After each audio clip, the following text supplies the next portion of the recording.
All right, we are live. Welcome, everybody. It's been a couple of weeks since the last live stream, but I'm back. Had a few things on last week, so unfortunately I wasn't able to schedule one in.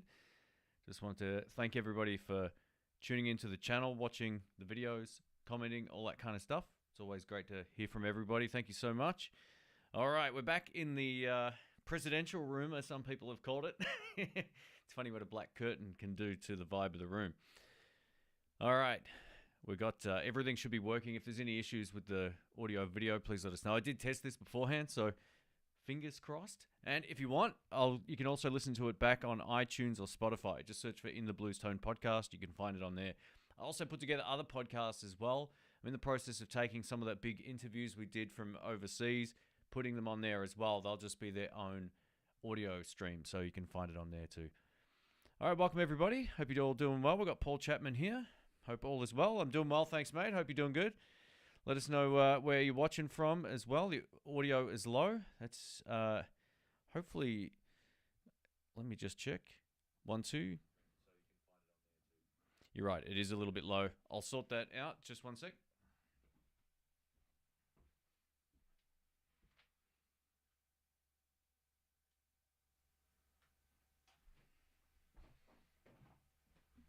All right, that should be a bit better. I just didn't want it clipping. Nothing worse than audio that's distorting. That's horrible. So that should be a little bit better. Hopefully that fixed it. All right, welcome everybody. We got Jessica, Beckers, welcome. John, how you doing, man? He says hi, Shane, and all in the chat. Damien's here as well. All right, awesome. So I got a few quick updates. There's a new format for the videos. I've tried experimenting around with some different stuff. You're going to see some new format to guitar and amp reviews coming up, which should be pretty cool.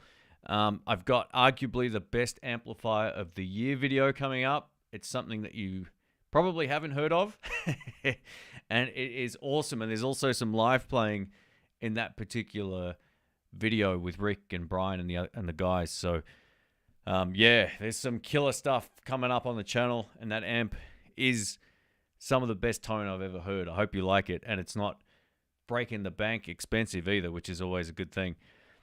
We've got my first baritone electric guitar review is coming up as well. I feel like I've been missing out not playing a baritone guitar. It was so much fun. Anyway, I'll save that for the video. It's actually this one right behind me here. Unbelievable. Finally got around to it. I know John's been asking me for a little while, what do I think of the baritone? I hadn't played it. And now I'm like, man, this is fun. It's really fun. And there's also a couple of Guitar Search Saturdays in editing as well. And then I've got other stuff I'm going to feature on the channel. There's amps, cabs. There's dealing with a microphone company right now that is interested in showcasing some of their ribbon mics on the channel. So that'll be cool. So stay tuned. Plenty of different stuff coming up. All right, let's go through the chat here. What I'm going to do is just pop this out so I can see it larger, as I always like to do. All right. All right, so the audio's good. Thank you. Hey, Porkchop. How you doing, man? Thanks for joining in. I appreciate it. Thanks for being a channel member as well. And thanks to the Patreon crew as well, who don't get a little icon next to their name. That sucks. I wish there was a way around that. But yeah, thanks, mate. Cowhide Music, work trip in San Diego today. Very cool. That sounds fun. My day is far less exciting. Well, actually, I shouldn't say that. I did have a good day. Went and did some training, getting back into that, back onto my intermittent fasting, which always is a good thing for me. So, yeah, I feel good. I feel good. I'm going to start getting lean again before summer comes up. All right, we've got YCJ. It says, hello from St. Louis, USA. Love the streams. I can listen after work all night. I was wondering who your favorite of the three kings are, Albert, Freddie, or BB. Albert, for sure. You know, I like Freddie King's vocal. I think it's like arguably the best blues vocal ever, just based on his growl and all that kind of stuff. But I'm not as big of a fan of his electric guitar playing as I am of BB King or Albert King.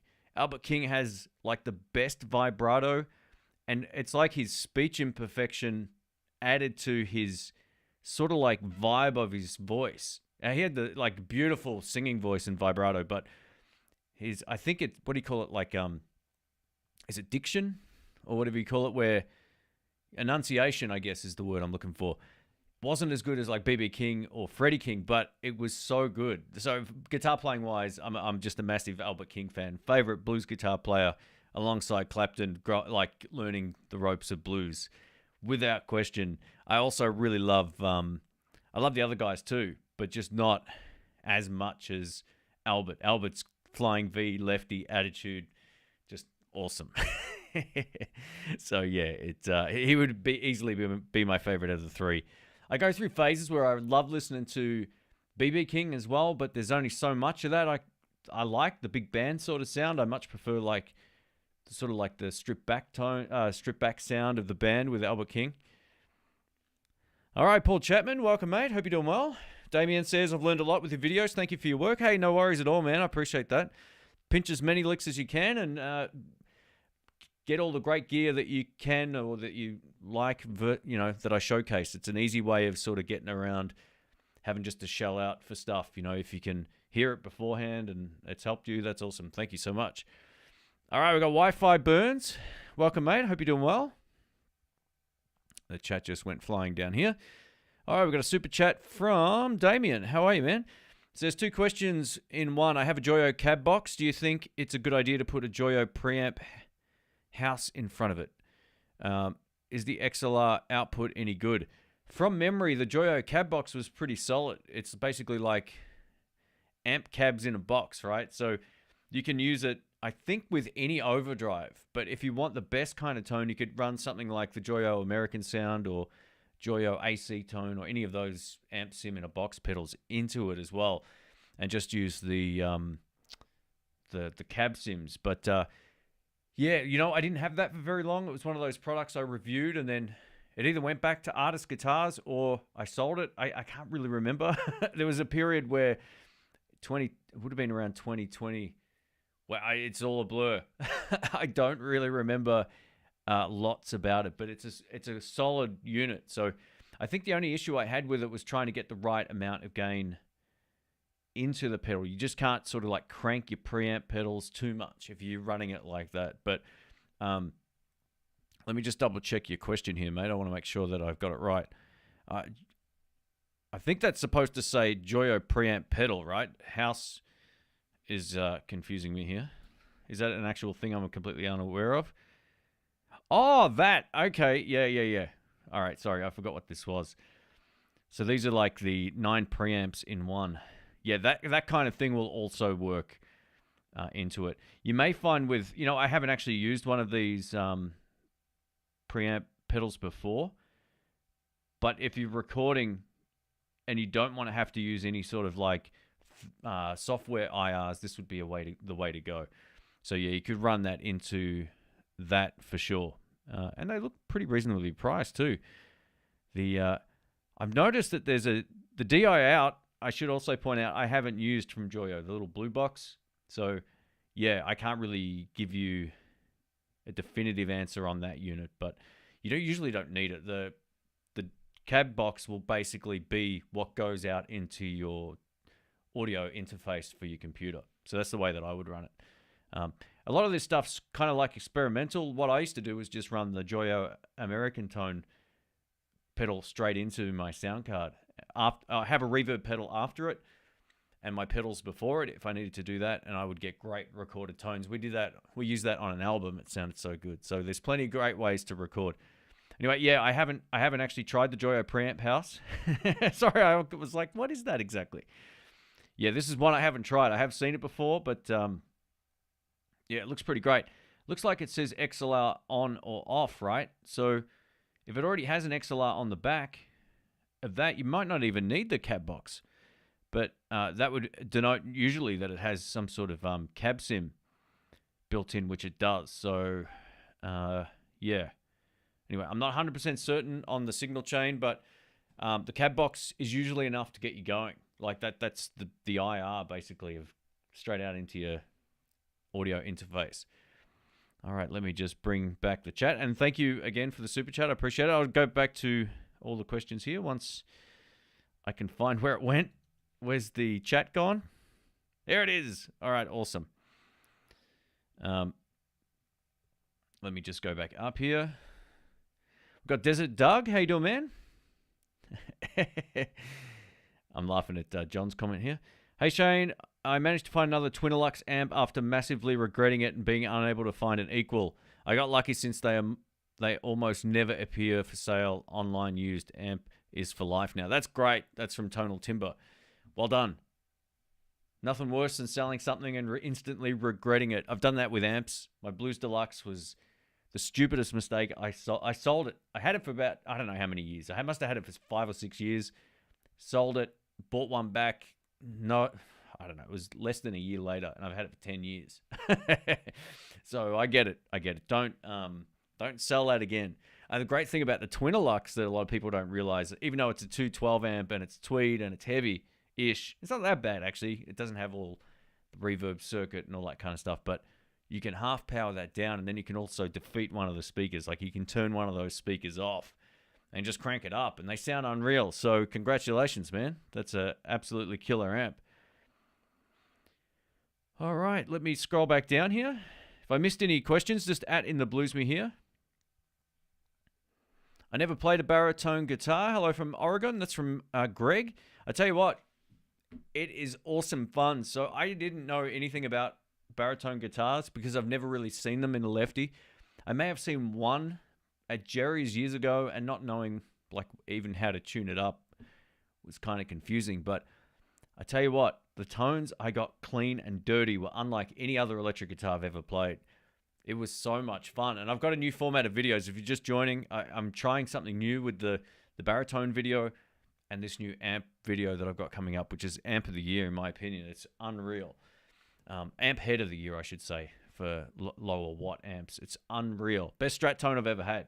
It's that good. So, yeah, I can't wait to showcase that. But the baritone thing is just like, it's mighty. It really is. And it makes you sort of play a little bit differently. Obviously, the chords that you're used to playing aren't the chords that aren't the same chords. Like, you're playing a B minor, it's like an E minor, for example. So everything's kind of shifted. But, man, it sounds good. It sounds really good. Sean said, thanks for featuring your Marshall DSL 40. After hearing your reviews and sound clips, I picked up a used Marshall DSL 40C. Great amp. Very cool, mate. If you want to get the best tone out of that, if you find it a little bit too bright or whatever, put an Eminence Texas heat speaker in there. That's what I use in mine. I love that mod.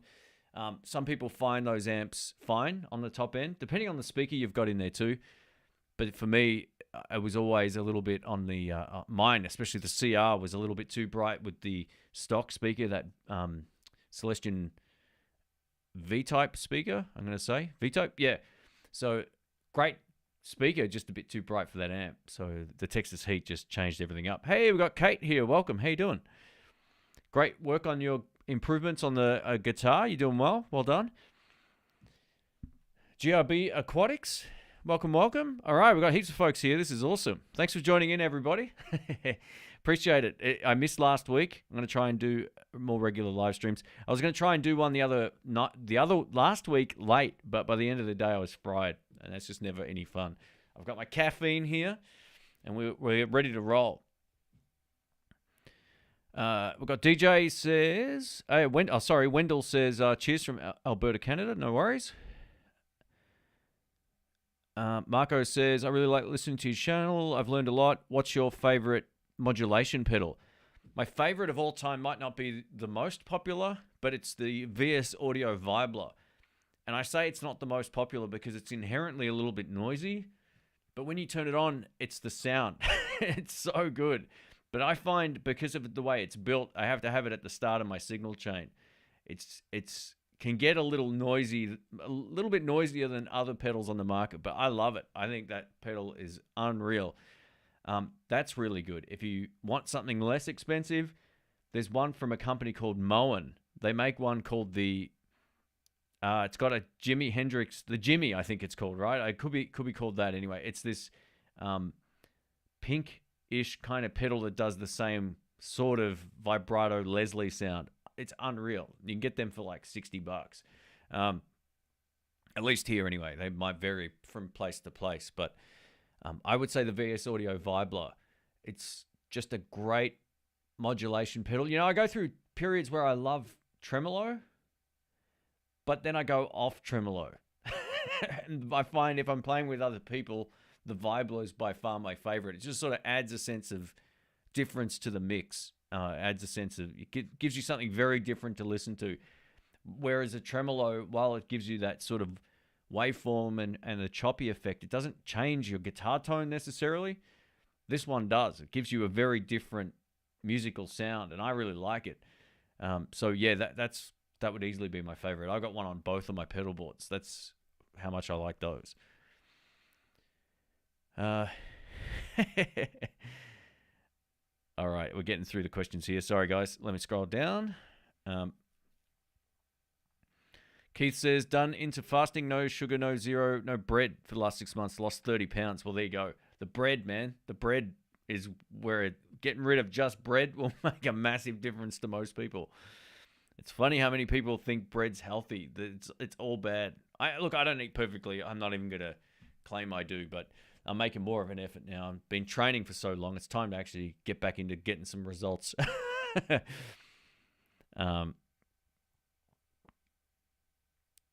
What do I need to spend money on now? I always enjoy your guidance. That's from DJ. Hi from Seattle. Thank you, mate. Thanks for the kind words too in that. I didn't read that intentionally because it's making me blush. All right. What do you need to spend money on? The thing that you need. Oh, man. I tell you what. It's like a rabbit hole, this whole industry. Any industry. Camera equipment. Microphones. Guitars. It's all comes down to what it is you're looking to fill the void with. But I kind of feel like the thing that I'm enjoying way more than I ever thought is the baritone guitar. Harley Benton. It's coming up on the channel very soon. The video's about 20 minutes from being finished. I can't believe how good it sounds. I thought I was going to struggle on it. It was far easier to play than I thought. Not because it's like an inexpensive guitar, just because I thought the 27-inch scale length was going to throw me. But it feels so good to play, and it sounds unreal. I'd look into something like that. Or you can always just mod your amp, put a speaker in there or something like that. That's always fun. Hey Shane, what's your opinion on the best way to learn guitar, using an in-person teacher or using various online platforms? That's from Kate. So it's a good question. I mean, like in today's day and age, the online platforms are awesome because you can go at your own pace and you're not like paying a lot of money for like bit fragments of information that you might not be able to remember later. That's always been a problem with like in-person lessons. I find like unless you're even recording the audio, you might just forget stuff. Depends on your capacity to remember things and what it is you're learning. I always find the easiest way for me to learn is a visual way. I pinch a lot of licks from hearing it and seeing it on a video on YouTube, even if it's not an instructional video. That's how I kind of pick things up. But not everyone can learn like that either. So I had an opportunity to go through a couple of... I get a lot of sponsorship requests for the channel. Like once a week, someone's saying, hey, do you want to plug our online lessons? And I'm like, I don't use it. So I don't want to plug something I don't use or haven't used. So they gave me access to it for a few days. And it was really good. It was really good. I was like, it was like 2-string song lesson, you know, some riff that you can play on 2 strings or whatever. I was like, this is really good. This is way better than when I learned. There's nothing wrong with going old school. If you can find I guess a digital download now, I was going to say a DVD or whatever, but that's how I learned a lot of my licks, was just going through these instructional videos. I got a beginner's guide to blues guitar from Matt Smith, who that completely opened up the guitar for me playing licks. It was awesome. And I also suggest focusing in on what you want to learn. Don't focus in on jazz if you want to play blues. Well, you know, there's crossover everywhere, but don't learn crowded house songs if you want to play Albert King. That's not going to help the pursuit and ease of learning. You've really got to find, if you are getting in-person lessons, you want to make sure they're teaching you what you want to learn. Don't go the roundabout way. You'll just waste time and money and effort, and it's no fun. Keep it fun.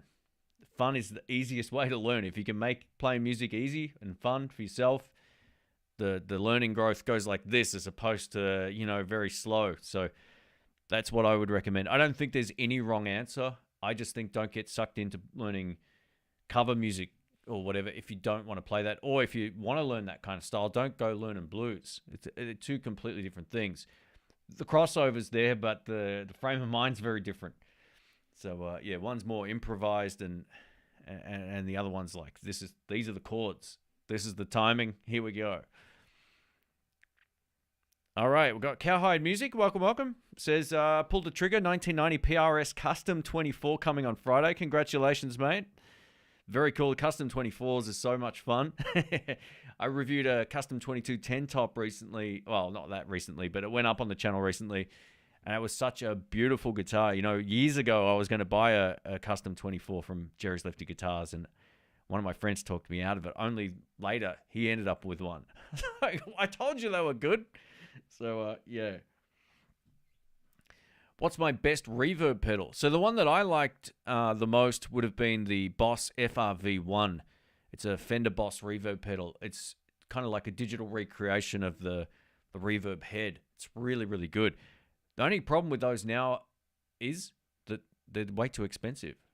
Like, there's no reason they needed to be launched into the clone territory of price. It's just unreasonably expensive. I would say the best value one that you can get is probably from Robert Keeley. He makes one called the Triverb Spring, Room and Hall, or Church from memory, something like that. Little three-way toggle switch. Very simple. Sounds great. Additionally, any digital multi-effects pedal can do reverb like nothing else. So they're kind of like the kings when it comes to getting great reverbs and delays that sound clean and beautiful, but, you know, it's a learning curve. If you just want a standard pedal, the Robert Keeley one is really, really good. Nix for Life says, how many boost pedals are too many? Ooh, that's a tough question. Anything that turns your sound fizzy, or anytime you lose all of your dynamics, so when you play soft or hard, it sounds the same. That's too many boost pedals. But the great thing about a boost, a lot of people always put them before an overdrive. You should try a clean boost after your overdrive. So if you've got two boost pedals, put one either side, see what happens. So pre your overdrive will get more saturated and also give you a slight volume boost. After, we'll take that tone and make it louder. It's a lot of fun. All right. Jack Daniels, welcome back, mate. He says, long time since I caught one of these. I hope you're doing well. Thanks for joining in. Leave a thumbs up, folks, if you can. I appreciate that. It really helps the videos get sent out to more people and all that kind of stuff and all that kind of thing. It really does help, so thank you. Hey, we got Amanda Coombs is here. Welcome, welcome. Metalhead Hippie's here as well. Awesome stuff. All the rock stars are in the house. Metalhead, welcome, man. I love your show. You got the most relaxed live stream I've ever seen. You're like, yeah, man. It's super cool. It's always on a different, like, it's either on early my time, like real early, like when I'm waking up, or really late. But yeah, it's super cool. Thanks for joining in, guys. A Lefty baritone, it is. It looks like a normal guitar. Well, maybe not. But yeah, it sounds unreal. There is one thing about it I mentioned in the video that you got to be aware of with that. Just those pickups that are in there, but it sounds really good. It's the first time I played a baritone guitar.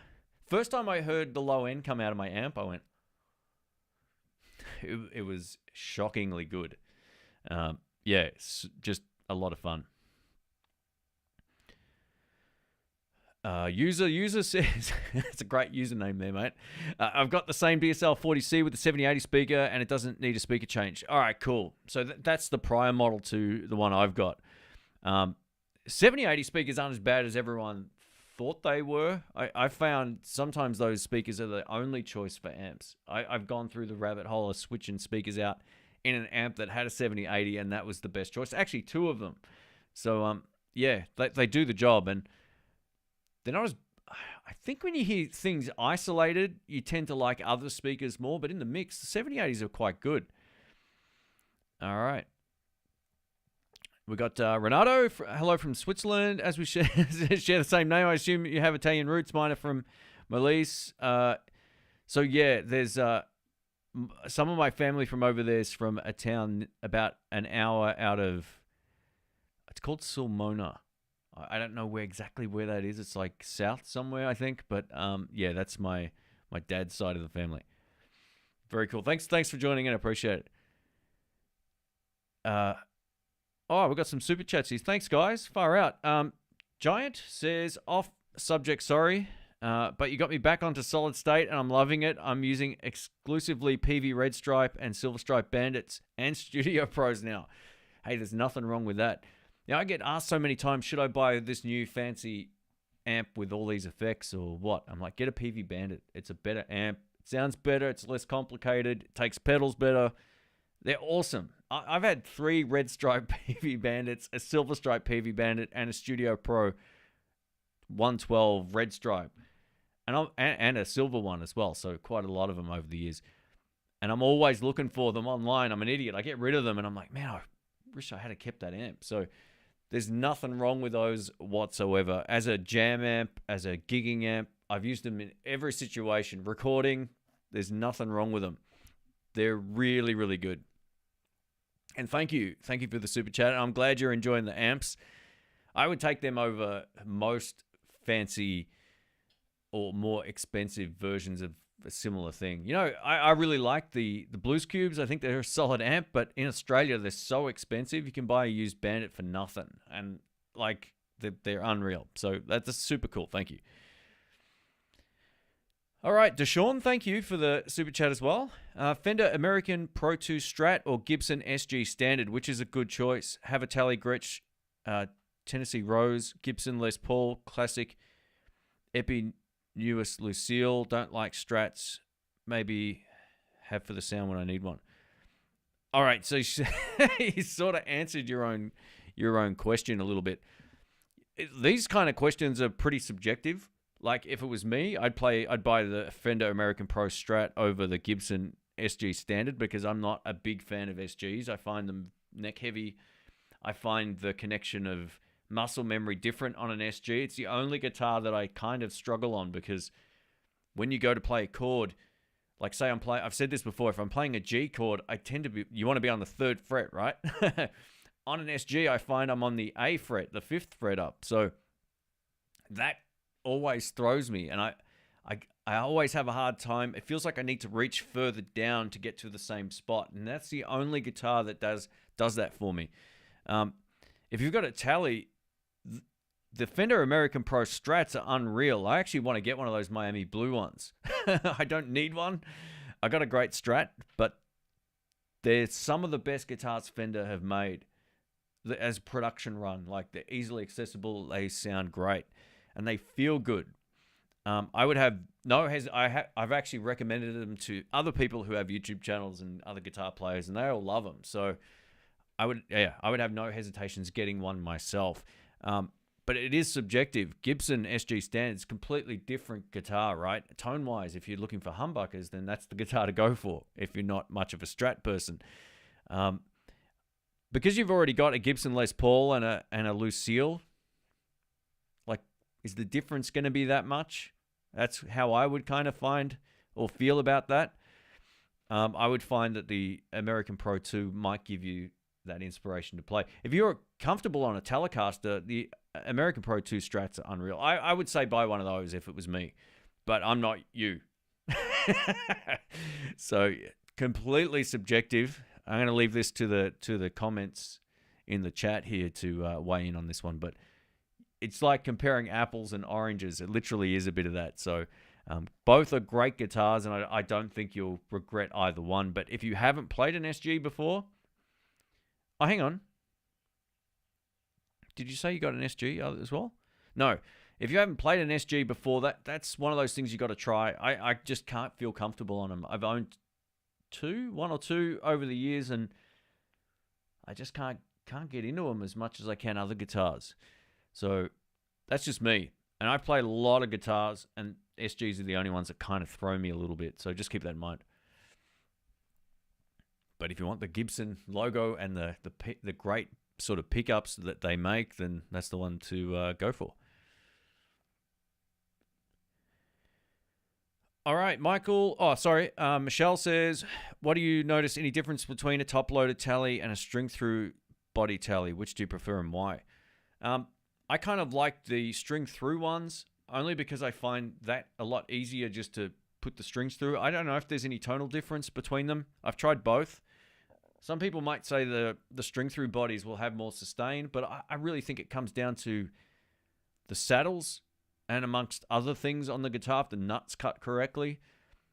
I've gotten great sounds out of both, but I think I like the look of the string-through body ones more, which isn't really like an advantage. It's one of those things. Yeah, I'm not sure if I really feel one way or the other about it, other than the visual aspect of it and just the ease of just putting the string through. So, yeah, look, you usually find less expensive Teles will have just the bridge section without the holes through the body. You can just pop it through the ashtray there. I find them to sound fine too. So, yeah, they're both pretty good. But I probably lean towards the classic design only because that's what most of mine have. What pickups would you recommend for upgrading my Squier, Strat, and Tele to? You know, if you just want to play it safe, try the Texas Specials. They're a good first step into upgrading pickups. You don't really need to go too much more crazy into that than that because they sound great. They've got a more beefy sound, better overtones, and they're very easy to find both for Strats and Telecasters. So just give those a go. If you want to save a few bucks on the Strat, you can get the Tex-Mex pickups. Some people find them a little too bright, but I like them. It's up to you. But yeah, I would say try the Texas Specials. Don't buy the Fat 50s. They're like the worst Strat upgrade pickups of all time. Way too bright. No niceness. And that's from experience. Oh, there you go. Octopus Ears just says you can find Tex-Mex pickups on sale for about $70. There you go. So it's coming from both of us. Either one of those two pickups would definitely do the job.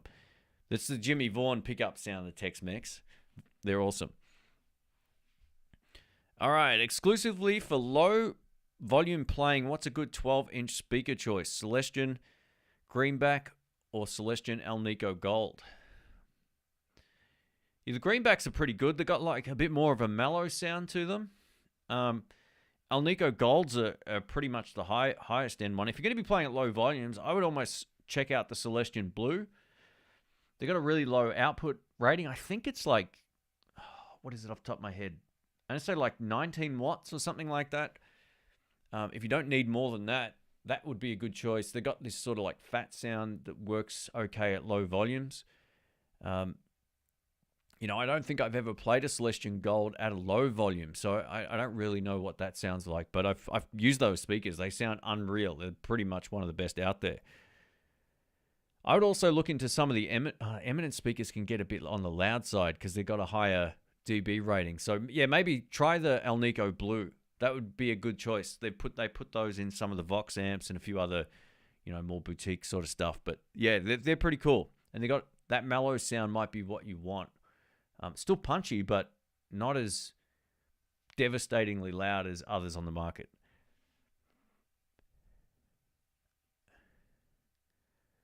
All right, user says, which of the two SGs reviews did you did? Let's try that again when I can talk. Which out of the two SGs you reviewed did you like better? The SG Standard 61 or the SG Junior? Man, that's hard to say. Just bought the SG 61 Standard from Aaron at Sky Music. Very cool. There was one I played with Rick in a live clip. I loved that guitar. I thought it was a custom shop one, and it wasn't, and it was a 2 pickup job. That was really cool. I'd have to go back and look through the videos. I kind of lose track of which guitars were which and how they sounded, but that particular one from the Keys to the Guitar Shop series sounded unreal. So if you bought that red one with the 2 humbuckers, good stuff. And Aaron's a cool guy. So congrats. That's super cool. But yeah, look, you can get away with just about, like, I actually really like the SG Modern as well. The Modern was one that I think that whole series goes a little under the radar.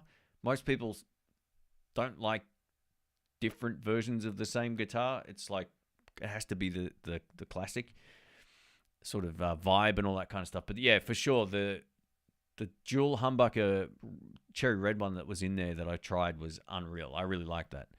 They all sounded good. This is the thing with SGs. They suck me in. Even though I'm not as comfortable on them, it's like, man, I could get into that. And I buy it, and I just can't get into it, for me personally. But they're great sounding guitars. Look for that clip Rick and I did. It's 2 SGs playing live at the store. The tone is off the charts good. So, yeah, tone-wise, they're unreal. All right, let me scroll back up or down. I recently got my Life Strat. It's amazing. Congratulations. That's super cool. John says, don't like Strats because why? The feel, the sound. Is that in relation to a... Oh, is that a statement or a question? I don't know. I like Strats. They're harder guitars to get a sound out of. You've got to, like, kind of do things differently with your rig. They don't just immediately sound better than other guitars. You've kind of got to work everything to get the sound of a Strat to really shine. It also works or interacts differently with overdrive pedals. You've got to find the right one. You've got to have an amp with a lot of clean headroom, in my experience, to get like a really great Strat tone. You got to dig in a little bit harder. You got to, you got to fight it a little bit more to get it to really sing. But yeah, it's just sometimes the Strat is the only guitar for the job.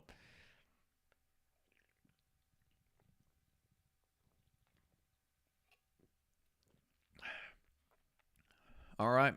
Oh, I know. John's statement was for the prior question. That's right.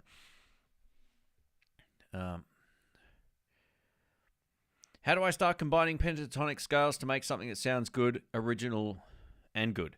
It sounds original and good. Everybody else seems to play effortlessly. I sound like scales. What do I do? Stop playing scales. That's all it is. You got to learn licks. Licks take the scales you've learned and improves upon them. You're not going to be able to play music with just running scales. I think that's like the biggest misconception. It's good to know where the notes are and then stop. Especially the pentatonic. All you have to do with that is pick... This is what I would do, right? Put on a blues or a backing track in any key. It doesn't really matter what it is. And if you're in... Well, that's not in the key of B because of the guitar tuning, but pick 4 notes.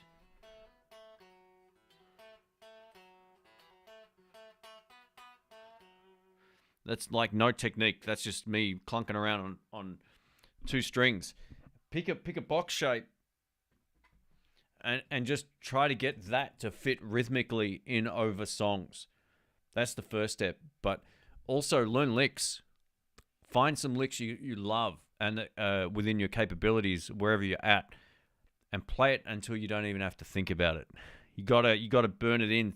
Like pick one lick, play it for 2 or 3 days, or however long it takes until you can play it over a slow blues, a fast shuffle, a funk, anything, a rock song. It doesn't matter. All these licks are interchangeable if you change the speed and tempo of it, right? So you got to learn licks. Go through a lick library lesson. Start with a beginner's one. There's so many great beginner's licks. It's what most people who did blues have done at some point. It's the woodshedding period. You learn your scales, and then you learn the licks, and you try to find someone who inspires you enough to want to learn their stuff. And then what will happen is you'll go, oh, why is that note in there? And it's not even like in the pentatonic scale. There's so many great licks that run through notes to note that aren't on the sheets. This is why the sheets are kind of, or the scale sheets are a little bit limiting, because there's what they call the blue notes. There's the major approach. There's heaps more that you can throw in. But yeah, you got to learn licks, and you got to find someone who at least inspires you enough to want to play. For me, it was easy. I had Albert King, Eric Clapton. Later on, I found Chris Kane, Tommy Castro, all these great players. I was like, oh, this is awesome. Like, even if I can just pinch a little bit, and you might go, okay, I want to learn this lick, and you can't. Well, start with something simple, and then go back to it 6 months later, because you'll find, like, as time goes on, your ability to play licks and your, like, flexibility between, or the connection between your brain and your hands gets better, and you can hear things and play things faster 6 months later, and it's always one of those things. So yeah, I remember when I learnt the lick I overplay. It's this one. Everyone's heard it. Oh. I don't know if you can hear that over the mic.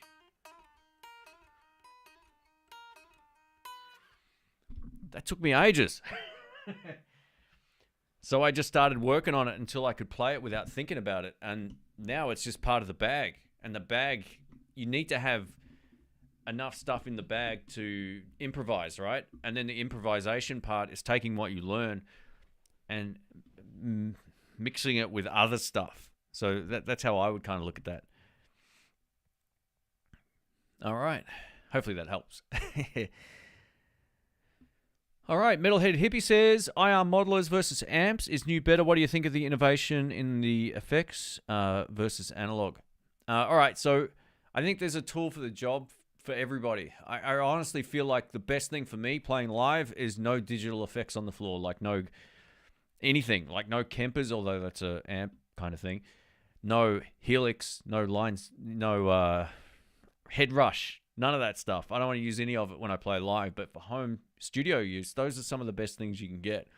So it really depends on your application. I don't think there's one tool that will work in every situation. Some people go, oh, I take out my multi-effects and I play it live. Like, you know, Brett Kingman's a great example of that because he's a professional. He's playing on a stage that has proper sound engineers, proper fallbacks, and you can get away with that. Even Mark Knopfler, before he retired playing live, was using Kempers because he had the ability to have the exact sound coming back at him the way he wanted it.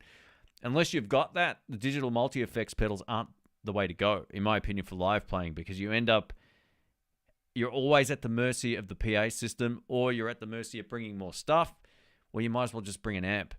That's how I feel about it. And if you need to change something, it can be a nightmare sometimes. Not all the time. Some units are easier than others, but I really feel like the analog approach is the easiest when it comes to dials and changing settings. You can look down and go, I need more gain or volume. Bang, done.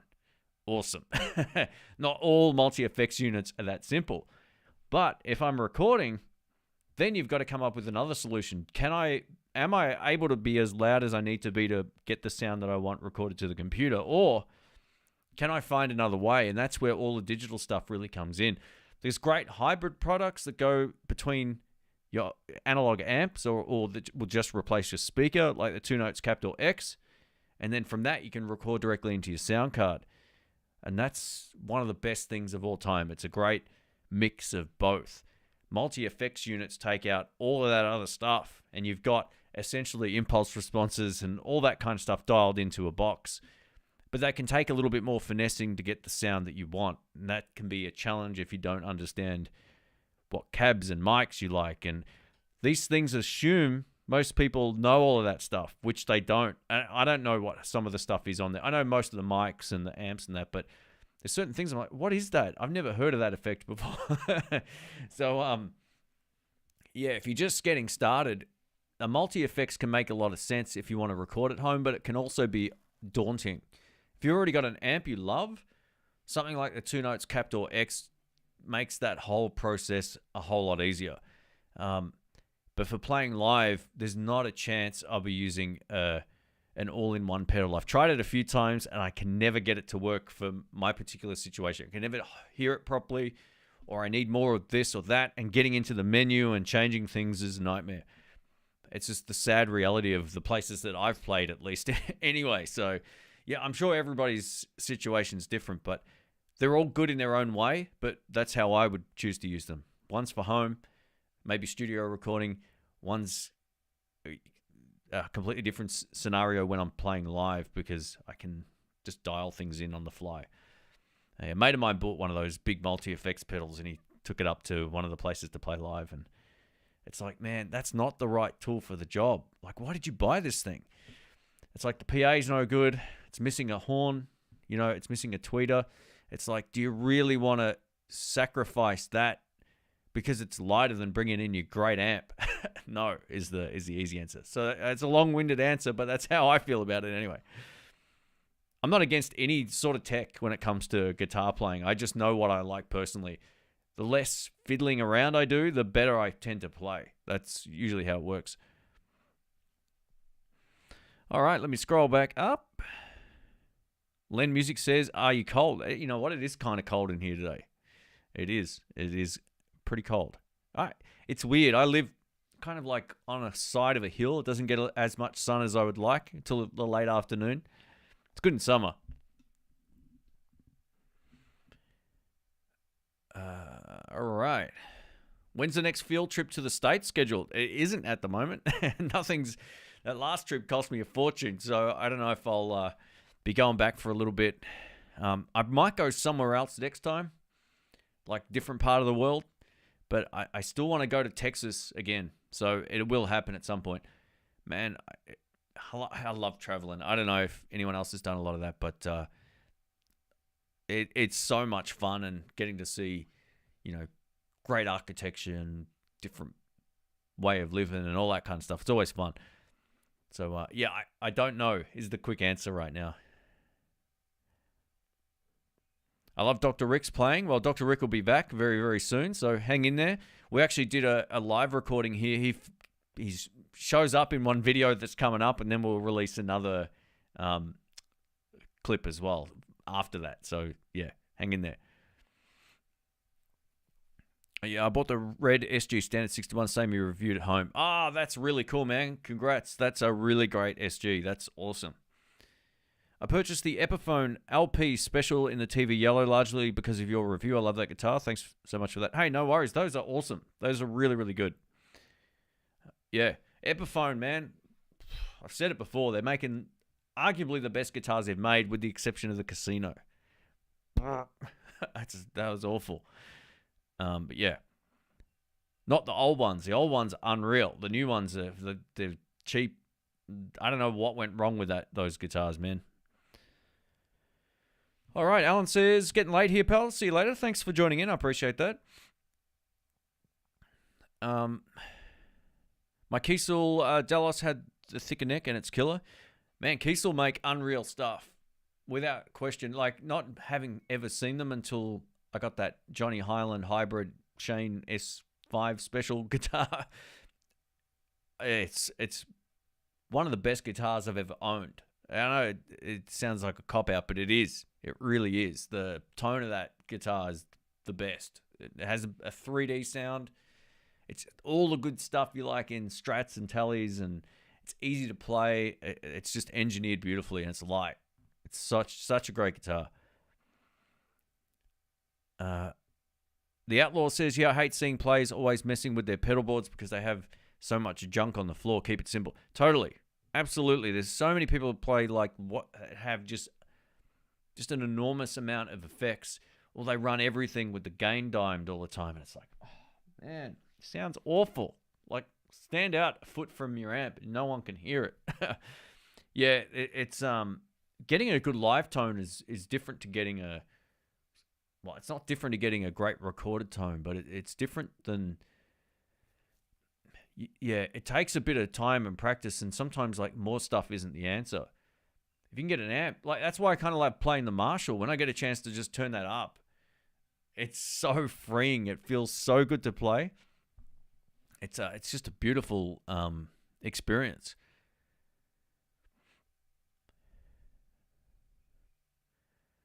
Yeah, Cowhide says, learn licks, add some flair, half step slides, get you out of the box. Yeah, totally.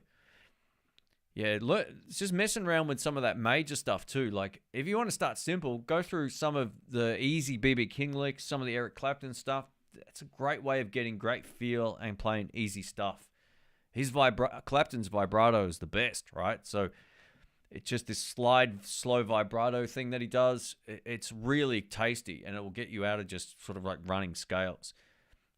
Just try to force yourself not to play scales. Pick 4 notes and say, all right, these are the 4 I'm going to play, and then add another one until you start getting the timing and the execution down over whatever it is you're playing. And also, if you're playing blues, don't play to a metronome, play to a backing track. Backing track is a metronome.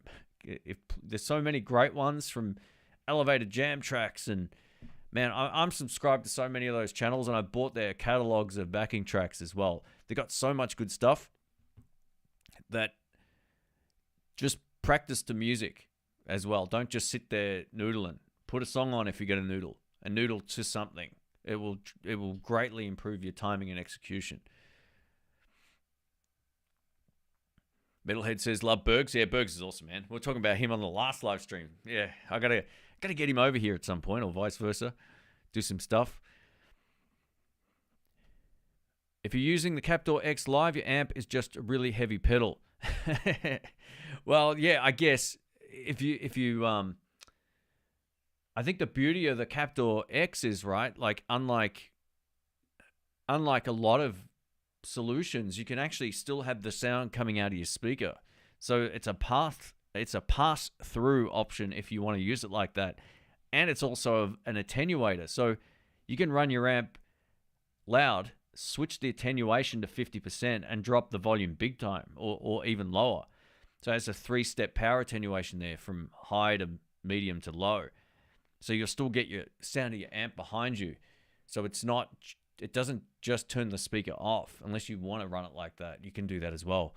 So the advantage of that is you can get basically a beautiful XLR out to the front of house. So in those situations, it's really cool. I get it. Like, it is something else to take with an amp, but at least you're still using your amp. That's kind of the best part about it, in my opinion. Oh, chat just flew down here. Sugar River Area Fish and Wildlife says, hello to Shane and all the groovy folks in the blues universe. Thank you for joining in, mate. I appreciate that. Welcome to the live stream here. Oh, man. Sorry, the chat just flew down. If I missed anything, just add in the blues me here.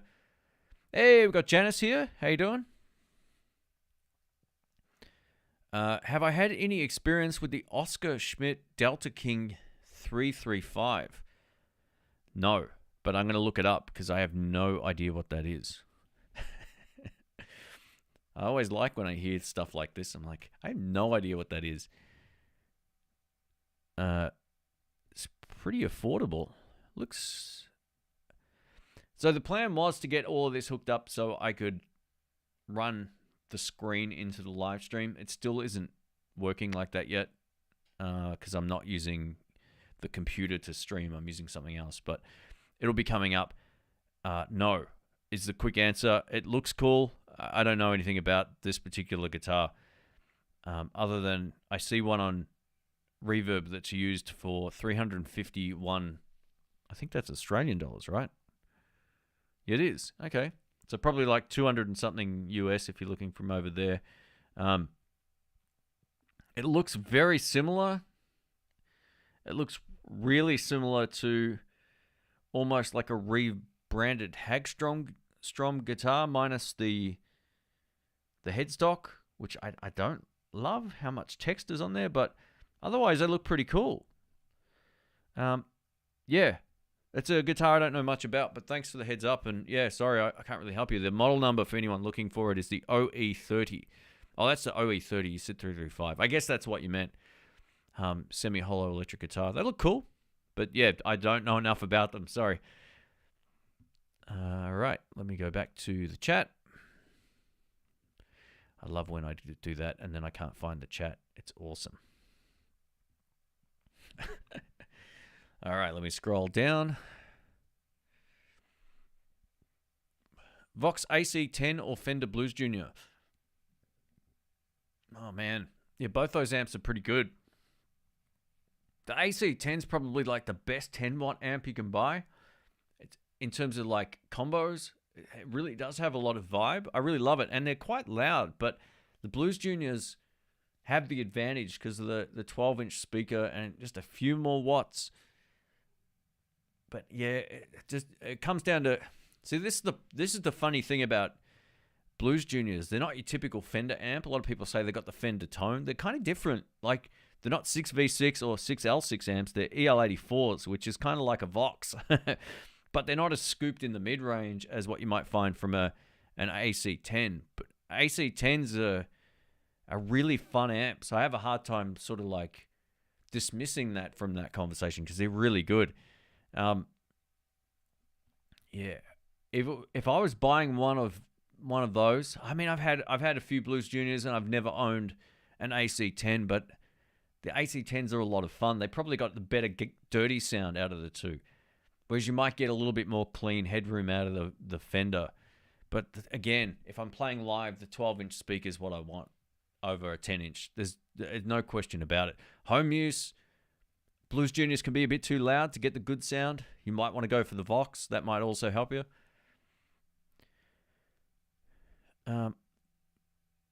What do I think about the guitars like the GTRS with the, or guitars with the effects built into the guitar? I think they're kind of cool. You know, I saw one of those in Hawaii when we were there. It was like a, sort of like a, I can't remember the name of it, but it was basically like a fiberglass style acoustic guitar that had delay and reverb and so forth like built into it. And things sounded great in person. That was one of the first times I thought to myself, that's pretty cool. But I don't want that on an electric guitar. I think that makes more sense on an acoustic. But I could be convinced otherwise. I could be convinced if I hear one and I go, wow, that's awesome. Because I usually think electric guitar players might already have a lot of that stuff, whereas acoustic players might not. What was the name of that guitar? Someone will remind me. It was good. It was good. It was at the Easy Music Center. I want to say it was like Lava Guitars, maybe, something like that.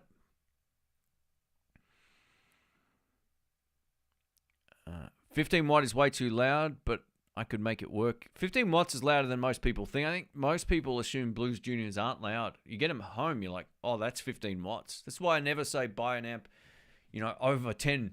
5 to 10 watts usually is the most you need in a home practice amp. 1 watt is enough a lot of the time too. So yeah, it really depends on a few factors, but yeah. Gear Worth Getting says he loves his AC10. They're unreal. I think they're one of the best sounding little amps you can get. And they're a good price too. They really are. Yeah, Fender's reliability isn't always good. I haven't had too many problems with Vox stuff, but Fender amps, they're really hit and miss. Sometimes they nail them and they're fine. You have no problems. And other times it's a nightmare. That's at least how my experience with actually buying them has been anyway.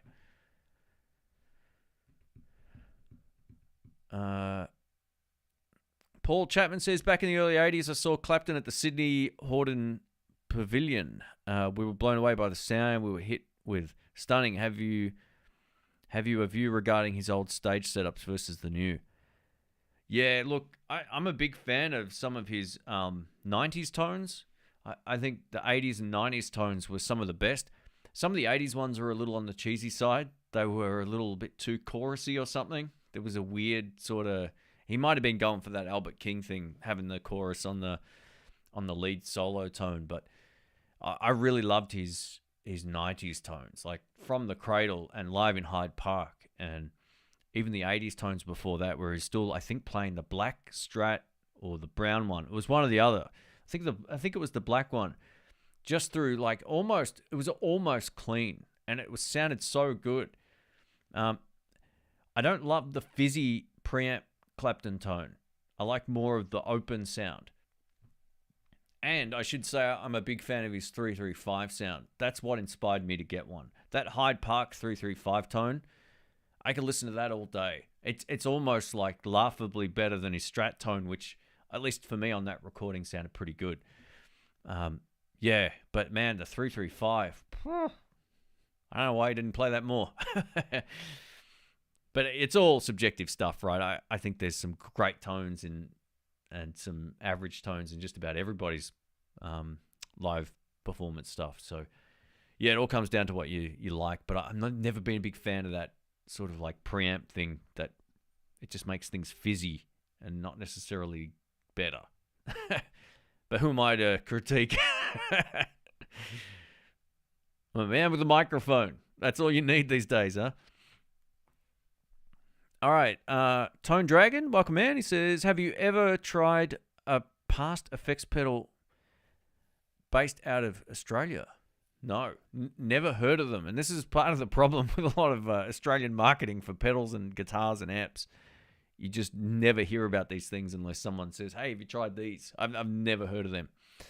They're just like, a lot of them are unfortunately still stuck in like 1996. It's like there's so much great stuff being built here that no one ever sees until you go to a product show and you're like, where's your online presence? Where's your YouTube channel? Where's your Instagram account? Oh, we don't have one. It's like, great. So yeah, no, I don't know anything about them, but I'm going to look them up. So thank you. John says, hey Shane, spending the first week of school holidays with the kids. Very cool, mate. Take care. Thanks for stopping by, mate. All the best. And yeah, if you miss any of this or you want to watch it back, the playback will be up. And again, if you've just joined recently, I should say, since I've been live, you can listen to it on iTunes, In the Blues Tone podcast, or you can go to Spotify now. I plugged it all in. Finally. My nerdy brain finally got activated again, and I worked it all out. For some reason, one of the feeds I had for years stopped working, and it wasn't doing anything that it should have been doing. So I ditched it, and I worked it all out. So, yeah. All the best, mate. Take care. Thank you. Attila says, hey, Shane, question. What camera do you use to record your gigs? What can you recommend for under 2K Australian? All right, so I've got a lot of camera equipment, but what I would suggest for gigs, if it's just going to be sitting on a tripod, there's so many great options out there for camera equipment. I don't have one and done, but one that I like to, there's a couple that I like to use. The Sony A7C, because it's a full frame camera. If it's a dark gig, it's the camera to take, and they're not. Actually, I think it's just over your budget, unfortunately, but you can probably pick them up used for less than that, or maybe an open box demo or something. Now, I don't love those cameras, but the image quality is really good, and sometimes when I'm at the jam nights, I take them. Another one which I take, which I thought I had on my desk here, which I don't, is the GH5 Mark II is really good. That's a great camera, and right now you can get them with a lens for free. The GH5S is an awesome camera as well, and I used those for years. The benefit of that, they're great in low light. The only downside is there's no stabilizer built into them, so they're a much better camera than the Sony is overall. When I do my multi-camera stuff, I'm using Panasonic S5s. They're like that's my multi-camera setup now. So I got 4 of those, which you see in my main studio. I do another channel in here, and I use a different camera setup in here, but they're all pretty expensive. But I would say the GH5 Mark II and the GH5S are both really solid cameras, like to the point where I almost feel like I didn't get much more for paying way more for camera equipment. It's that law of diminishing returns. As an all-rounder, if you pair the GH5 Mark II with a decent lens, you'll get great results, and you can let them record all day. They've got a stabilizer built into them. You can get this little XLR adapter that's right here, and you can plug this into your, here you go. I'm using one of these on the camera that you're looking at right now, basically. And this is, this allows you to plug a couple of XLRs in, and this just goes in, if you want to use that, just directly straight onto the top of the camera. And then you're good to go. This is the newest one from Panasonic. They actually sent me this to review, which was crazy on my other channel. But yeah, I'm a big fan of Micro Four Thirds. I really feel like they get a bit of a hard rap for this low light performance thing that everyone keeps talking about. But the image quality and features and all that kind of stuff, it's hard to beat. They're just well worth it. You can even go cheaper than that if you wanted to. Check out a G85. They've got unlimited recording, very similar type of camera. Just they lack a few of the higher res features, not necessarily in terms of video resolution, but it comes down to its bit depth. They're all 8-bit cameras, like the Sony is. The Sony A7C is an 8-bit camera. It gets a bit nerdy and technical, but yeah, I would say the Panasonic stuff's probably the best value out there if you need to record unlimited and have a really great lens selection that's also affordable. It's one thing to say, oh yeah, get a Sony, and then you find out the lens you need is $1,600. It's not for everybody. It's a total rabbit hole. All right, how long have we been going for here? 1 hour and 4 minutes. I was going to try and keep this just over or near 1 hour and a half, somewhere around there. So we'll take a few more questions here while we're going. I don't mind answering any kinds of questions. But at the end of the day, when it comes to recording gigs, especially if you're if you just want to leave a camera and let it run and never have to worry about overheating and all that kind of stuff, the Panasonic stuff is my favorite. It's really solid. All you have to do, there's one small limitation to them. The autofocus isn't awesome like it is on like Sony or Canon, but they never overheat. They're far cheaper. And when you turn it to manual focus mode, you can just tap on the screen or push a button, depending on the model, and it will lock focus, and you're laughing. That's it. So that's my 2 cents. I love this stuff. I love camera gear, man. It's just it's an addiction. I'm eyeballing it. This is how good some of those old cameras were. The GH5S. I'm actually like thinking of selling some of my more expensive stuff and like reverting back to them. They were that good. This is like overkill having some of the stuff that I've got here at the studio. It's just crazy. Yeah, the Sony mirrorless stuff is great. I mean, I got a few of them, and not to boast. This is stuff that I ended up trading in and getting other things and trying to up my production. And at the end of the day, the results out of these aren't better than less expensive options if you light your room properly or whatever the case is. And sometimes, anyway, it gets pretty nerdy. But there's plenty of great cameras for that price. Just make sure that whatever you buy has unlimited recording and no overheating. Look it up. Stay away from the Canon stuff. Most Sony stuff today in 2022 is pretty good. But the older cameras and some of the smaller sensored ones have recording limits. Not all of them, but some of them. The A7C would be about as cheap as I would go if I was buying a Sony. They do have less expensive APS-C cameras, but they're a bit like a toy. They kind of have this toy vibe to them. That's where the Panasonic GH5S or the GH5 Mark II is like infinitely better, and you can run them all day. They're a much better choice.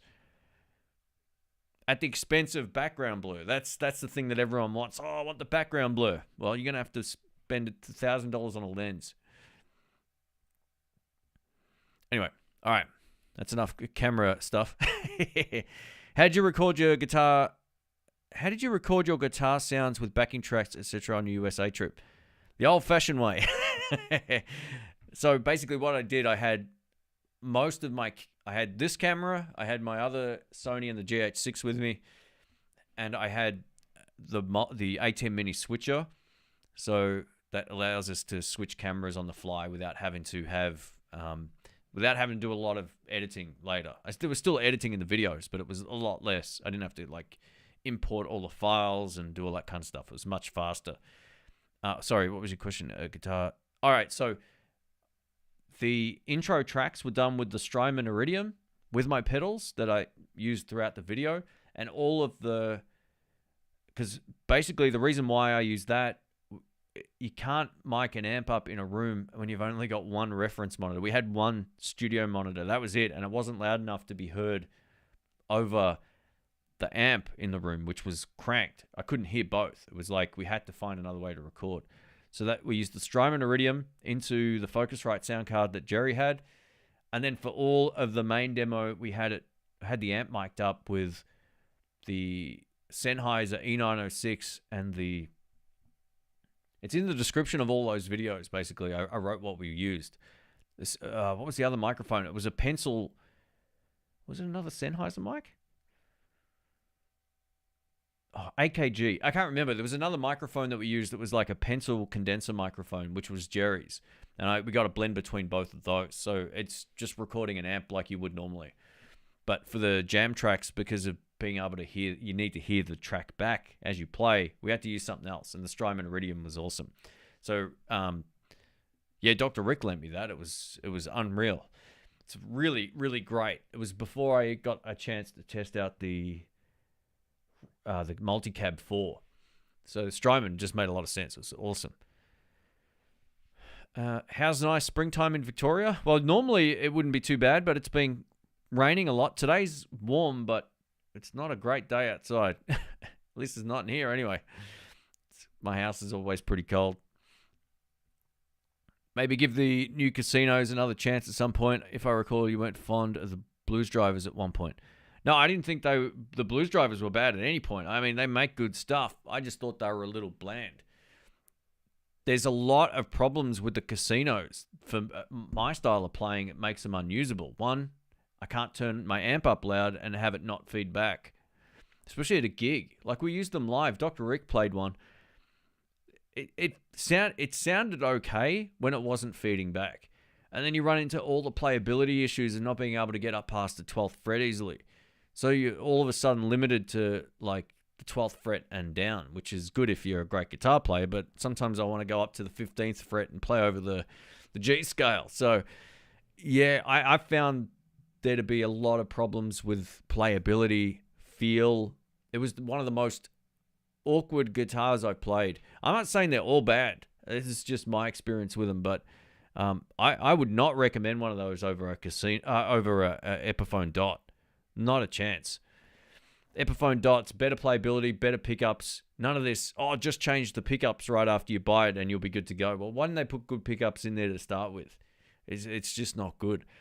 I just don't know who that guitar's for unless you play jazz and you play clean and unlike a lot of guitars, even I've played other hollow body guitars that don't have the same inherent feedback issues. And a lot of people go like, oh, you've never played a hollow body guitar. I played 30 of them. None of them are as bad as that. So yeah, I'm not a huge fan of that guitar, mostly because of the feel. I hate the attachment point of the neck on the fretboard. It's just, the tone was it was okay, but not great. But it's just the functionality of it left me like, man, I wanted one of those guitars for 10 years, maybe longer. And to play one and just go, what have they done? Like, it wasn't as good as my friend's old one either. Like, my friend's got one of those. They're great guitars. I just don't know what went wrong with those Lefties. And, yeah, I don't know. It is what it is. If you play mostly clean, play chords, probably be okay. But if you play live and you like to turn up and you want to throw on some overdrive and you want to play further up the neck, that's where all the problems start, in my opinion. That's why I can't recommend them to anybody. And to change pickups in a guitar right after you buy it means that the pickups were crap. And I see people posting videos of, the only fix you'll need to do on this guitar. Yeah, but how do you play past the 13th fret? I don't know. That's just me. I like guitars that are a bit more functional. And that's not to belittle anyone who owns one. And if it works for your style, that's awesome. You make it work better than me. You're a better guitar player than I am.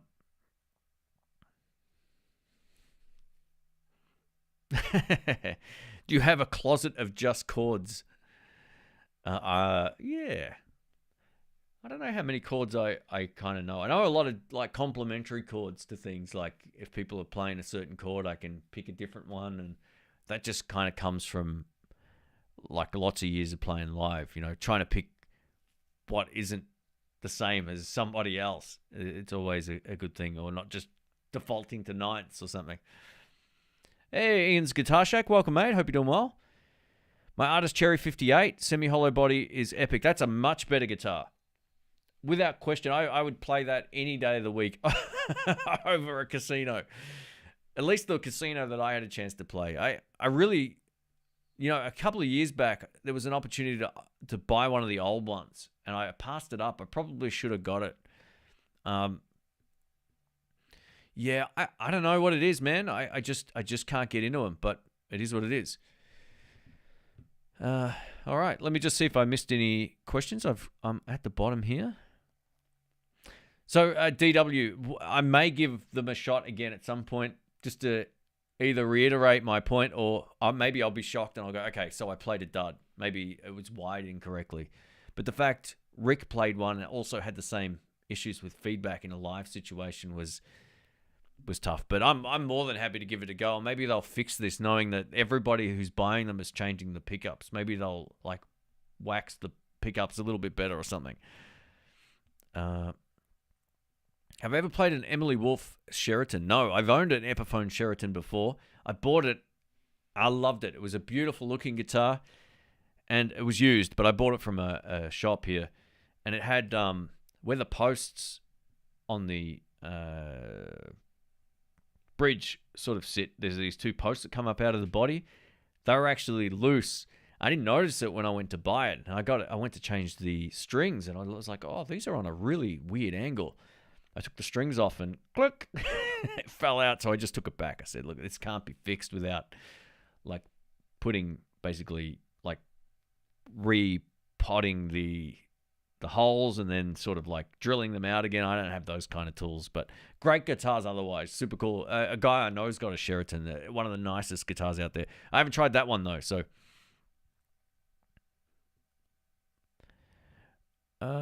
Grumpy says, "Hi Shane, my new amp does not have reverb. Do you have a reverb pedal recommendation?" No, I'm not getting a different amp. You know what? I really like using analog delay with amps that don't have reverb. That's kind of like my choice for it. If I'm going to add a reverb pedal, I spoke about this before. My two favorite would be the Boss Fender FRV1, which can only be used for some reason now. I don't know why, but they're actually really good. And the second one's the value for money wise. Again, the Keeley Omniverb one is awesome. You get 3 different types of reverb sound, and it works really well.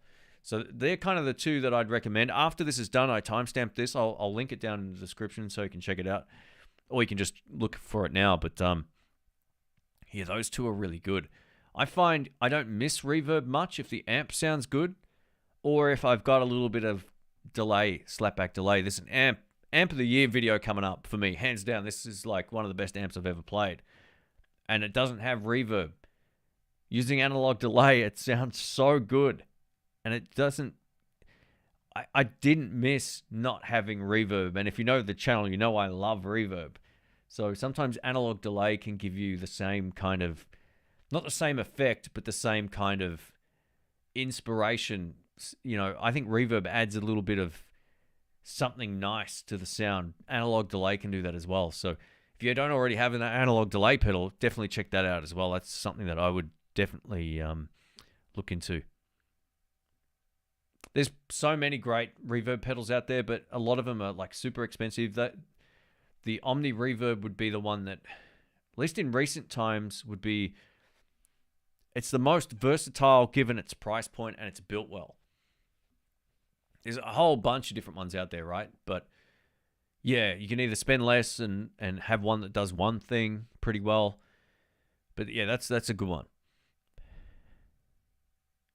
My Casino is 20 years old. Oh, well, there you go. Yeah, those ones probably great. I've never gigged, just a hobby blues guy. Played through a Bigero V5 into a 1x12 greenback cab. Very cool, man. Bought the amp after your review. That's one amp I really miss not having here. I sold it because I needed to at one point. I was like, man, I'll keep my eye out for that again. It was it's a great little amplifier. Man, and a guy I knew I must have known him for 10 years at least. He had an old Epiphone Casino, and his tone through a Laney little VC30, I think it was some of the best blues tone I'd ever heard. No pedals, no nothing. And that's what inspired me all these years to want a Lefty. And then when I played one, I was like, these are nothing like either what I expected, or they're nowhere near as good as what the new ones are. The old ones. So yeah, the new ones aren't as good as what the old ones were. It's not a case of just like old stuff is better, because that's not the case. I'm not a big believer in that. But yeah, I think in that case, that might be something that people. This is the problem with companies. They're always trying to save a few bucks. If they can save $2 a pickup by making them worse, they'll save $2 a pickup. Hey, we've got Ed here. Welcome, man. He says, just got an Epiphone Les Paul ukulele. Ever messed with one? I have not. That sounds pretty cool, though.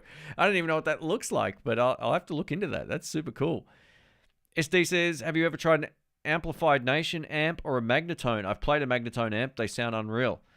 Amplified Nation amp, I have not. I don't know those. Dr. Rick's actually got a Magnatone, little 22 watter. It's the lopsided tremolo one, I think, and I mean, he makes everything sound good. But yeah, did he have that with him the other day? We did a jam here at the house. He may have actually had it here. It was great. It's a great amp. So yeah, Magnatone amps are really cool. For those that don't know, kind of set up a little bit like a deluxe reverb, at least the one that he's got.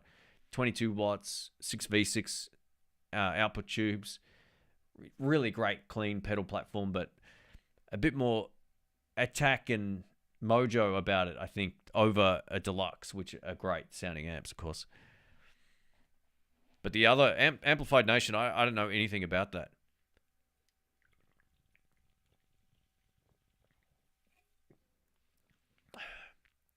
All right, Christian Rose says, should I guess, wah always be first in line on a board?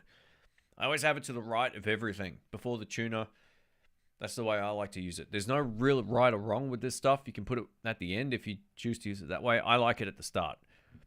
It feels easier for me just using my right foot and balancing on my left. So that's how I do it. Yeah, you can really, like, you can do that however you like. There's really no right or wrong. Grumpy Crumpet says only 64 likes. 64, come on. How many people are here? We've got 90 people here. Let's give it a go. Let's give it a go. We'll see if we can get it up. Let's go for 80. That would be awesome. You know, the likes, the comments, all that stuff, it really helps things get found and people will be more aware of the channel. YouTube pushes all that kind of stuff. So thank you for all the support. Do you know of any gigging blues players who use a Gibson Epiphone Nighthawk or Epiphone Nighthawk? Would you use one? You know, I've never played one. I don't know if I've ever seen a Lefty of those before. I would be happy to give it a shot, but to answer the question, I don't know anyone that has one. Cowhide says, FRV1 used prices have gone nuts. I own one now and I got it used for 50. Now they're 300. Yeah, exactly. They're not worth 300 bucks. For why ever they went up that much is beyond me. I don't really understand it. I sold mine, I think, for probably slightly less than I purchased it for, but I think I got it for like 129 Australian dollars at the time. Something like that. I think I sold it for 100 bucks. I went, oh, that's cool. You look them up 3 months later, they're hundreds of dollars more. It's like, why?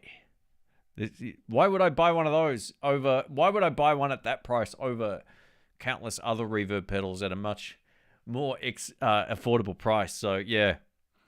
Have I ever checked out the Monoprice 15-watt stage right tube amp, kind of like a Blues Junior with a Celestion 7080 speaker? We don't get Monoprice stuff here in Australia. That's like an Amazon brand or whatever it is.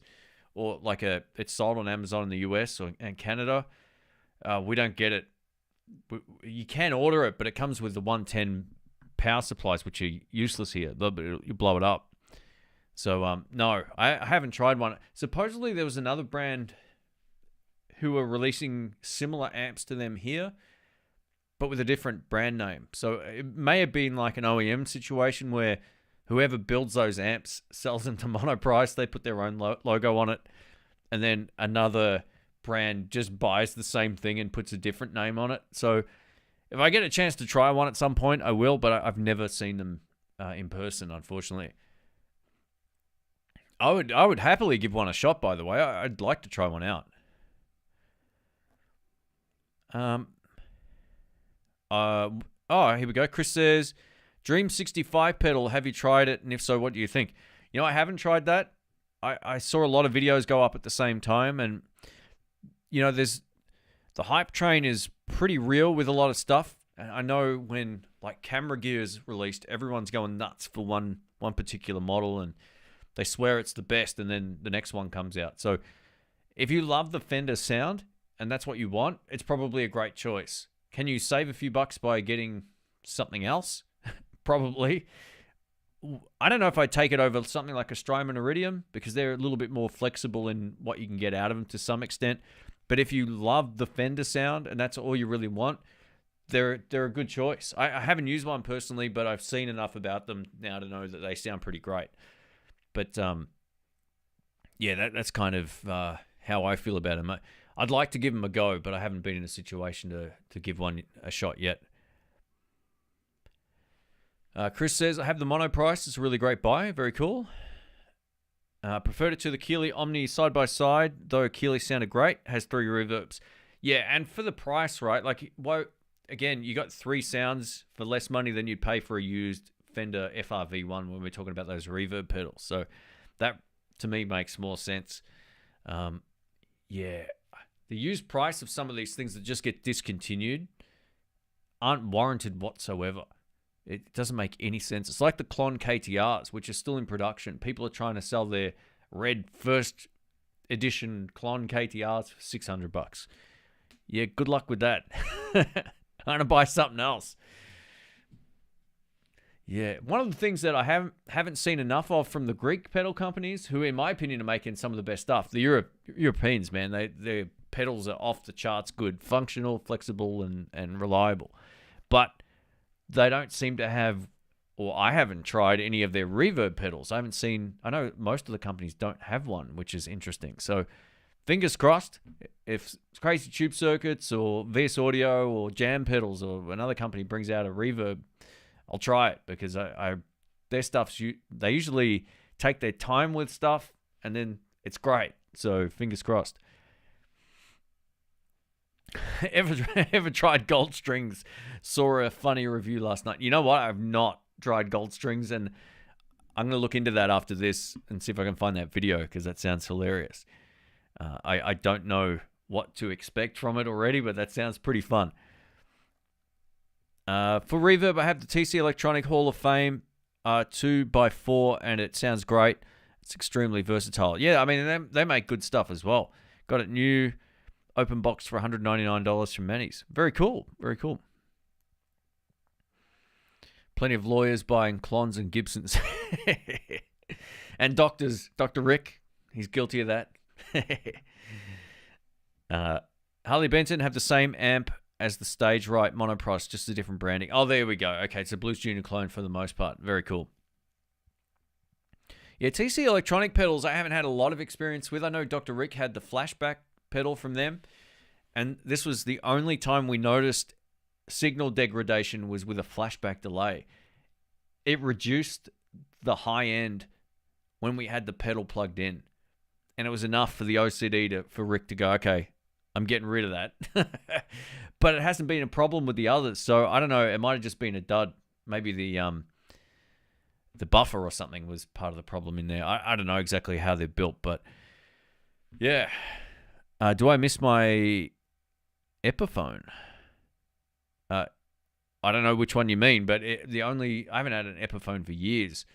The last one I had was the 335, and that was a great guitar. My Flying V, if you meant V by that, is a Gibson, and I've still got that.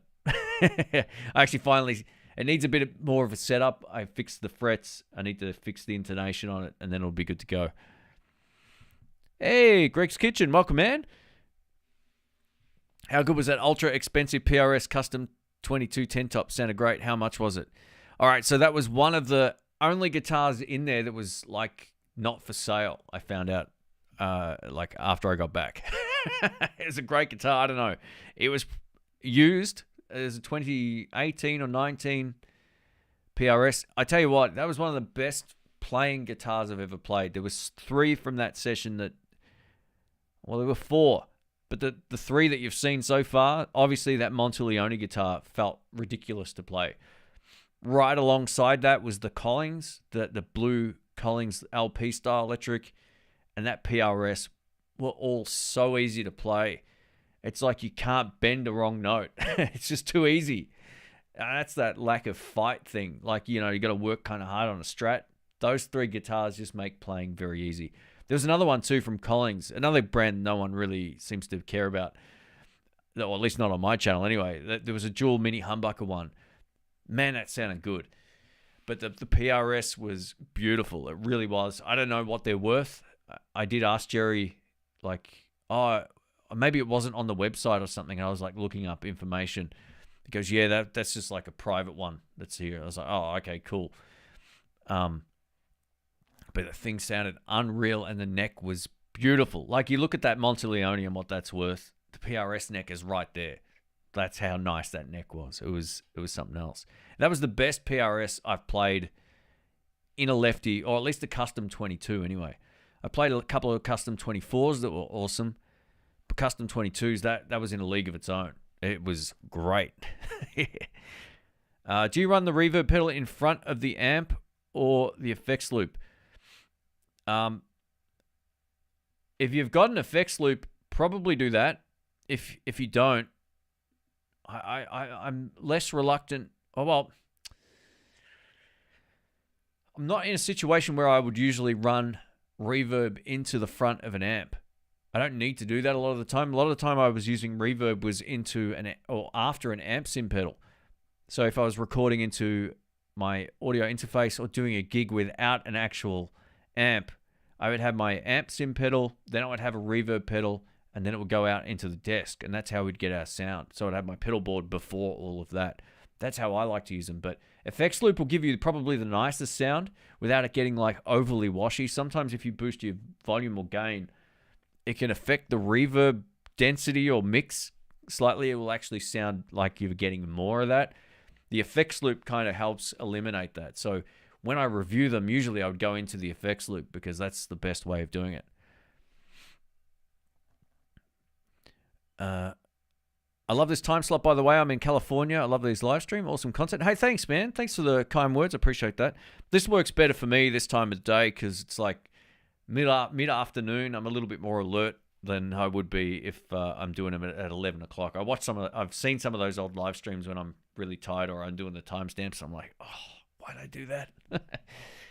Yeah, I definitely have like 200 people easily join later on in the day, but it doesn't matter. It's people can watch the playback, and if they want, I timestamp all the stuff. But thanks, man. I appreciate that. I have the Azor Reverb mini pedal. It sounds great for around $50. Oh, there you go. That's from Greg B. Very cool. Those so yeah, there's a few pedal companies like that. Donna make good stuff as well. As much as I don't like them stealing my videos, they make great affordable pedals. Like you can't really critique them for that. Another really good company for affordable delay and reverb pedals is Kalen. Check those guys out. I've reviewed plenty of their pedals. Really good. What would you do with a Marshall JCM 800 half stack? You got to play some Akadaka, AC/DC, right? Hey, Ben Dewhurst is here. Welcome, man. Hope you're doing well. Welcome. Ben was the guy who did some of the right-handed videos. I'm sure most people watching will be aware of that. Yeah, I'll give him the wrench so he can be special. Hope you're doing well, Mac. Well done on your deadlift. That was hilarious. I was like, yeah, don't do a Ronnie Coleman. The guy's lifting like 5 plates. So you're a madman. That's awesome. Well done. That's super cool. Collings out of my ballpark. Collings start around $5,000. Yeah, they're really expensive, but I tell you what, they solve a lot of the problems you have with even Gibson Murphy Lab guitars when it comes to tuning, reliability, stability, all that kind of stuff. I was talking to Rick about this yesterday. He's got a couple of pretty high-end Gibson custom shop guitars. He played his Tele and he goes, it was so good not having to tune up every song. It's like, yeah, and Collings, exactly the same thing. They've sorted out all of those problems, and they're lighter, and they're beautiful. They'll never be as iconic as Gibson because Gibson's like the old school rockers brand, but there's way better guitars out there, and I would put them right up there with the best Gibsons I've ever seen. So for $5,000, when you compare that against maybe what is available from Gibson, play them both and tell me which one you like the feel of better. 9 out of 10 people will still buy the Gibson because that's what they like. But yeah, it is what it is. Well, that's what they know maybe is the better one. They're out of my price point as well. Like I'm not going to spend $5,000 on a Collings. If I was making 5 times as much money, $5,000 wouldn't sound like as much. But yeah, it's just not. I can't justify that, at least not for me. What if you were given a Gibson R9? Would you sell it? Well, I actually had a Gibson. What was it? Was it a VOS custom shop 56? I can't remember the exact model number, but it was a Gibson custom shop VOS something, and it was great, but it wasn't what I paid for it worth in the end. Like, this is the thing, as great as a guitar as that was, and part of me kind of was like, maybe I could have held on to it. Yeah, it wasn't for me. So it would have to be the right guitar for me to want to at least invest into a Gibson R9. I couldn't see myself doing that. And that's not to belittle Gibsons. I like Gibsons. I've owned them. I own one now. But the Flying V for me made more sense. It was easier to play. It was lighter. Tuning stability is slightly better. I don't know. It just seems to work. But I like Les Paul guitars, but I couldn't see myself buying like a high-end Gibson anymore. As nice as they are visually and as great as they sound, they're not my kind of guitar. I'm starting to think a little bit more outside of those brands when it comes to guitars that are at least interesting to me personally now. Up to deadlifts. Hey, there we go. Ben says, Kalen's good stuff. Still rocking the orange burst I bought from you like a decade ago. Yeah, oh, there you go. It still works. So there you go. That's awesome. Thanks, man. Yeah, the orange burst pedals are great. I think they were based on like an exotic pedal from memory, right? Like was it an AC tone or something like that? Or oh man, I've forgotten. It's funny how much of this stuff I forget after 10 years. I don't know what's going on. Need more caffeine, that's what it is. GRB says, I've only been able to catch the replay of a couple of these streams. The replay is still very interesting and entertaining. Thank you. No worries, man. No, all good. I try to timestamp these right after. So within usually like half the time of the stream again after the stream, I watch it in 2 times speed. I do all the timestamps. That's the only way I can get through it if I do it straight after. We'll take a couple more questions here and then we'll wrap it up. We're an hour and 36 minutes in, so we'll take a couple of last questions or comments here, and then we'll get back into the time stamping mode. Christian says, dude, why are Fender setting up strats with floating bridges lately? Mine arrived set up like up 6 like Dimebag Daryl. Set up 6. So this is the thing. I love my Strat. I love the sound of it. I found anytime lately, I don't know what happened. Anytime I've been using the whammy bar lately, even though mine isn't floating, I've locked it down. The tuning goes out. So I've just taken it off. Yeah, I agree, man. I don't really understand why they make them floating. I guess that's the classic Fender thing, but I'm sure most people, I don't know, it might be a good poll question, whether or not you leave it floating or whether you hardtail it, because I don't see too many people using a really loose tremolo system if they're blues players, because as soon as you bend, all the notes go out. It's just an awful thing to play. So I have mine hardtailed down to the point where I have to use my whammy bar if I want it to move, and it was generally okay, but I found lately the tuning stability just has not been good. I noticed it when I was recording. Like, I'm like, oh man, I gotta, like doing the video stuff, I definitely gotta like just get rid of this whammy bar thing. I don't know.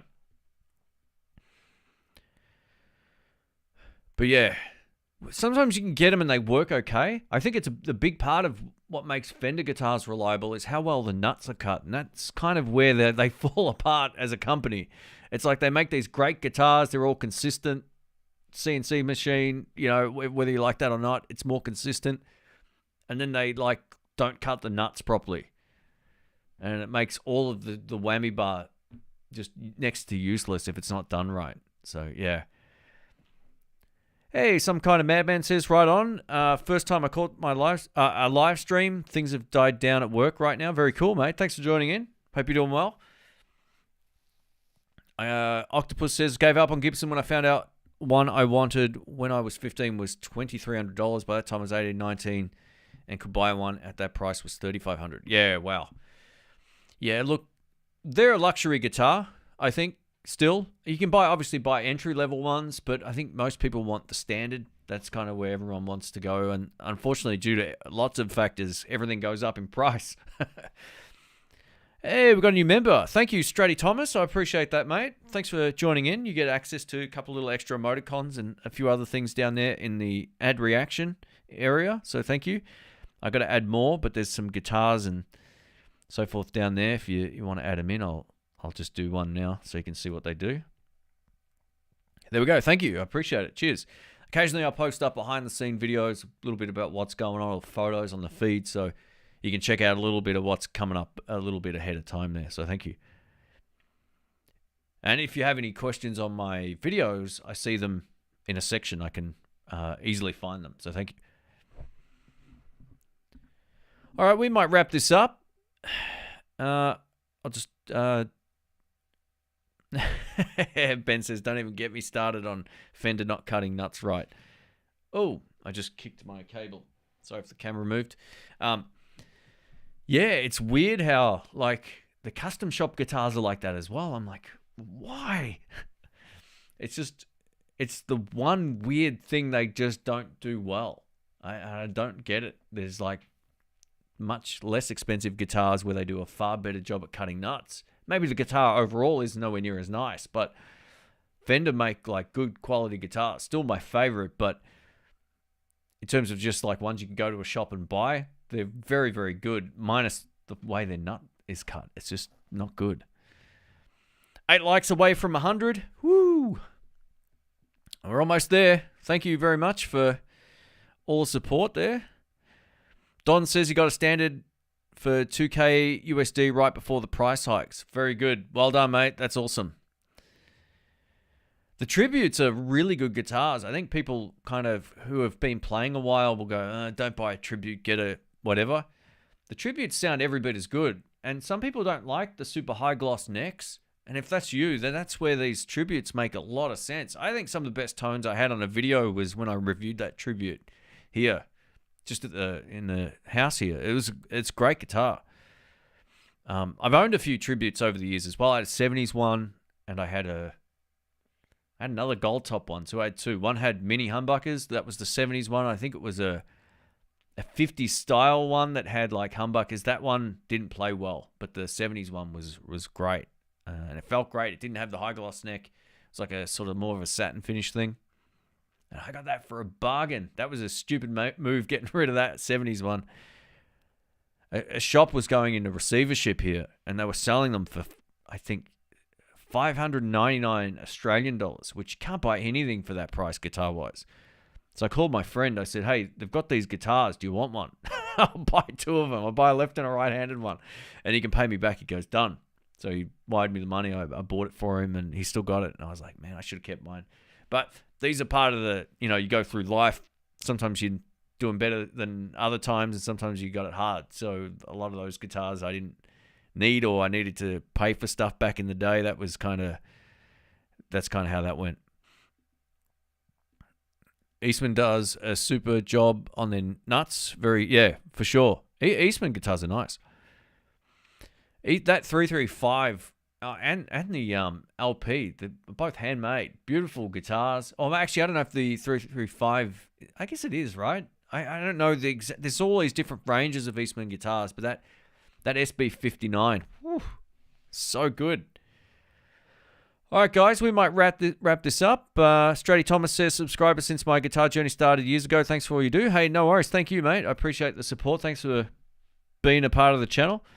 You guys keep it rolling. Without anyone watching the videos, the channel will probably wouldn't last too long. So, yeah, I'm still shocked it's still going now. I mean, it's in a bit of a lull lately due to the content, but I'm making some different and more interesting videos, some different types of video formats coming up. Rather than knowing exactly how the format's going to go, they're going to mix it up on a few videos. So, one of the best amps I've ever played is coming up this week. I'm pretty sure it'll be up later, maybe Friday. So good. I hope you like it. I've got the baritone guitar video and editing. I've got a box out there with some really fun stuff that showed up today. And then I'll start getting back into reviewing other stuff and putting some more discussion videos together. These are things that I wanted to do for a while and haven't done, but I'll definitely get around to that. Anyway, thank you, everybody, for all the support. Thanks for the new members here as well, and for the super chats and for all the questions and all that kind of thing. And if I missed your question, I apologize. Sometimes the chat moves. And I miss stuff just based on it, the fact it just scrolls up 3 pages. But leave a comment on the video after it just goes into playback mode. If you need me to help answer a question, I'll do that while I do the timestamps. All right, everybody, thank you so much. Appreciate all the support, and stay tuned. We'll do more of these coming up. I know I didn't schedule this too far ahead of time, but it was what it was. It's been a bit crazy the last week or so, but I'll, yeah, I might schedule the next one up tomorrow so you know exactly when it's coming up, and so do I. Makes life a bit easier.